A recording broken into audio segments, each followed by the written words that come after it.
අඹතලයේ මුල්ලේරියාව හිඹුටාන ප්‍රදේශය මේ ප්‍රදේශය සම්පූර්ණයෙන්ම ජලයෙන් යටවන ආකාරය තමයි අපිට මේ වන විට දැක ගන්නට හැකියාව ලැබිලා තිබෙන්නේ. ඒකට ප්‍රධානම හේතුව බවට පත් වෙලා තිබෙන්නේ අඹතලයේ ඒ වේල්ලෙන් ජලය පිටාර මට්ටමට පැමිණීමයි. අද උදෑසන සිට තමයි මේ දක්වා මේ තත්ත්වය උදා වී තිබෙන්නේ. ඒ වගේම මේ ප්‍රදේශ වාසීන් මේ වන විට මේ ප්‍රදේශයෙන් පිරිසක් ඉවත් වී තිබෙන ආකාරයත් අපට දකින්න පුළුවන්. නමුත් ප්‍රදේශයේ ඇතැම් ප්‍රදේශවාසීන් නිවාසවල සිරවී සිටින ආකාරය මේ මොහොතේ අපට ප්‍රදේශවාසීන් සඳහන් කළා. ඔබට මේ දකින්න පුළුවන් මේ මාර්ගයේ අඩි 5ක් පමණ දුරකට ජලයෙන් යට වී තිබෙන ආකාරය. ඒ වගේම මේ ස්ථානයේ අපට පේනවා මේ වන විටත් බෝට්ටු රැගෙන විත් තිබෙනවා. ඒ ප්‍රදේශවල සිටින ජනතාවට අවශ්‍ය ආහාර පාන ලබා දීම, ඒ වගේම ඒ ඖෂධ ලබා දීම සඳහා සහ මුදා ගැනීමේ කටයුතු සඳහා මේ ප්‍රදේශවාසියෙක් මා සමග ඉන්නවා. මම කැමති ඔබතුමාගෙන් දැනගන්නට මේ ප්‍රදේශයේ අද උදෑසන තිබුණු තත්ත්වය සහ මේ වන විට තිබෙන තත්ත්වය සම්බන්ධයෙන්. සාමාන්‍යයෙන් අඩි 3ක් වගේ තමයි මේකේ අපි එහාට මෙහාට ගියේ. දැන් මගේ නිවස තමයි ඉස්සරහම තියෙන්නේ. නමුත් අපිට 12 මාර එක විතර වෙනකොට අපිට තේරුණා මේ පැත්තෙන් දෙපැත්තෙම වතුර එනවත් එකම මෙතන මේ නිවාසය අපිට ඉන්න බෑ කියලා. දැන් හුඟ දෙනෙක් මේ නිවාස අත්හැරලා ඊයේ උදේ ගියා.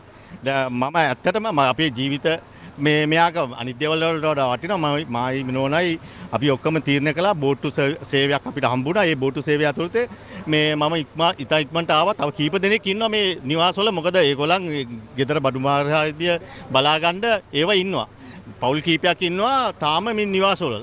අපි මේ වගේ මෙවලට හවු වෙලා තියෙනවා දෙපාරක් තුන් පාරක්. නමුත් මේ වගේ දැඩි මෙයාක කවදාක මුණ දුන්නේ අපි මේ වගේ මෙයාකට. 2016 වසරේ මේ වගේ අත්දැකීමක් තිබුණා. 2016 වසරේ ඉඳ වෙලාවෙත් 2016 වසරේ මේ තරම්ම උඩට ගියේ නෑ. 2016 වසරේ මම පිටරට ඉඳලා එනකොට මේ සාමාන්‍ය පල්ලෙහා තත්ත්වයේ තමයි හිටියේ. ඒ වගේම මම කැමති ඔබතුමාගෙන් දැනගන්නට මේ ප්‍රදේශයේ කොතරම් නිවාස ප්‍රමාණයක් තියෙනවද? ඒ වගේම ජනතාව කොතරම් ප්‍රමාණයක් ඉන්නවද? යම් දල අදහසක් තියෙනවද කියලා අපි කැමතියි දැනගන්න. ගෙවල් 42ක් තියෙනවා. සාමාන්‍යයෙන් යන විදිහට මේකේ 2016ට වැඩිය ලොකු වතුරක් එනවයි කියලා මට පොඩි ඩවුට් එකක් තියෙනවා. ඒක මම අනිවාර්යෙන් දන්නවා. ඒ හින්දා මේක මම කියන්නේ සර්ලා මොකක් හරි කළා අනිවාර්යෙන් රජය හරහා මෙතනට බෝට්ටුවක් ගෙනල්ලා මේ මිනිසුන්ව ගන්න මොකක් හරි ප්‍රෝග්‍රෑම් එකක් දැම්මම හොඳයි කියලා මට හිතෙනවා. මොකද මෙතන ගොඩාක් ලොකු ඩවුට් එකක් තියෙන්නේ. ඔබට බලන්න පුළුවන් මේ මොහොතේ එක්තරා පුද්ගලයෙක් ජලයත් සමග ඉන්න ආකාරය අඩි 5කට වඩා වැඩි වගේ ප්‍රදේශයේ ජල ප්‍රමාණය නේද? මේ දැන්ට ඇත්තටම අවශ්‍ය කාරණයක් තමයි බෝට්ටුවක් දාලා මේකේ ඉතිරි කට්ටියත් මේ අපිට බලා ගන්න. මොකද නැත්තම් මේක මේ තීන තත්ත්වය තව වැඩි වෙනවා. ඒ වගේම අපට පේනවා තරුණයන් පිරිසක් සූදානම් වෙන ආකාරය මේ ප්‍රදේශයේ සිටින පිරිස මුදා ගැනීම සඳහා මේ ඔබට දකින්න පුළුවන් මේ දර්ශන තමයි ඔබ මේ දකින්නේ. තමන්ගේ ජීවිතය පිළිබඳ අවධානම නොතකමින් මේ ප්‍රදේශයේ ජනතාව බේරා ගැනීම සඳහා ඔවුන් ඒ අවශ්‍ය වන ආරක්ෂිත පැළඳීම් සිදු කරමින් තමයි ජලයේ ගමන් කරන ආකාරය ඔබට දැක් ගන්න අවශ්‍ය. ඔව් අපි ජාතික රූපවාහිනිය.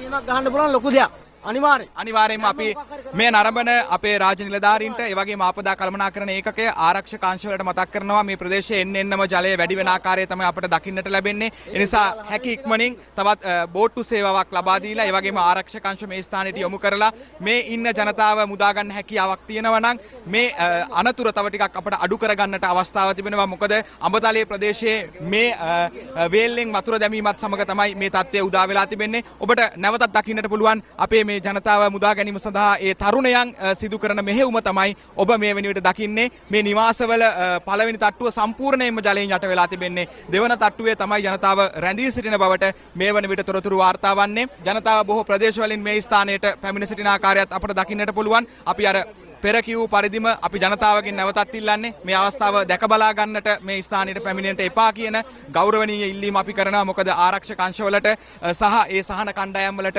ඒ අවශ්‍ය කටයුතු සිදු කර ගැනීම සඳහා ජනතාව විදියටත් අපේ උපරිම දායකත්වය ලබා දිය යුතුයි. සෑම මොහොතකම මේ දේවල් අපි වාර්තා කරන්නේ මේ සහන කණ්ඩායම් වලට මේ ස්ථානයේ තිබෙන තත්ත්වය නිරන්තරයෙන් දැනුවත් කිරීම සඳහා තමයි. ඒ නිසා මෙහි තත්ත්වය මෙයයි. අඹතලයේ ප්‍රදේශයට සිටින ජනතාවටත් අපි විශේෂයෙන් ඉල්ලීමක් කරනවා. අපේ ජාතික රූපවාහිනිය ඔස්සේ වගේම අපේ සමාජ මාධ්‍ය තුලින් අපි දැනුවත් කරන්නේ හැකි ඉක්මනින් මේ ස්ථානයෙන් ඉවත් වෙන්න. ඔබේ නිවාස වලින් ඉවත් වෙලා ඒ සහන මධ්‍යස්ථාන වෙත ගමන් කරන්නට.